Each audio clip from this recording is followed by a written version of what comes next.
I am Councilman Brandon M. Scott from the great city of Baltimore, and I've spent 6 years in office serving my community.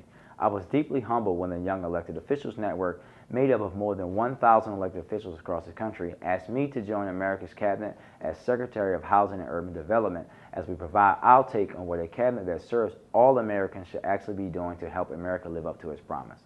Unfortunately, America's promise is going unfulfilled for far too many Americans. There are few places where this is more true than America's cities, where the lives of millions of Americans are forgotten and seemingly every promise is broken. I know all too well about living in forgotten America. I grew up in Park Heights, one of Baltimore's most violent neighborhoods. Let me be clear, statistics say I am not supposed to be here. Park Heights has a youth homicide mortality rate of 49%. I am fortunate to have made it to this point in life, which is not the case for so many of my childhood friends. Growing up in Baltimore, we are taught about the many great Baltimoreans who have left a mark on America's history. Thurgood Marshall, Babe Ruth, Vivian Thomas, Barbara McCoskey. However, Dr. Ben Carson's story stayed with me the most. I revered him, but in the past few years, things have changed drastically. Dr. Carson, a man who I once looked up to, who is supposedly the ultimate voice on providing housing and opportunity for those coming from areas like he and I both did, is doing the exact opposite. This HUD Secretary supports this president's devastating cuts to HUD that will impact millions of Americans, not just in our cities, but in our rural areas. These actions and many others by Secretary Carson will be disgraceful no matter who was carrying them out. But what makes it more embarrassing is that we expected more from a man who lived in forgotten America. We thought he understood what Americans living in forgotten neighborhoods need. They too are American and should be able to realize the American dream rather than continuing to live in a nightmare.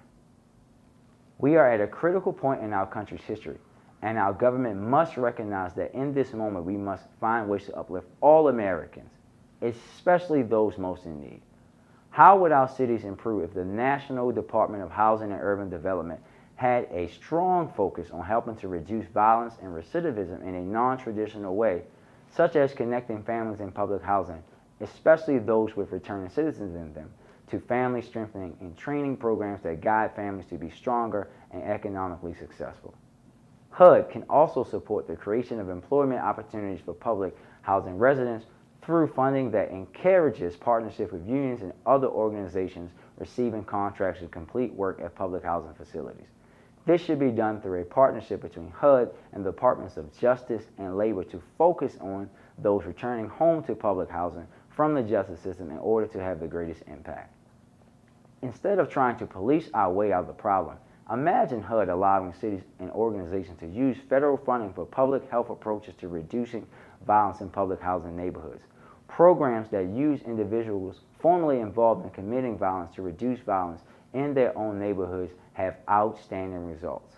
America's cities can be and will be better, but in order for that to happen, HUD must not only complete its basic responsibilities, but reimagine its mission to serve all Americans regardless of zip code.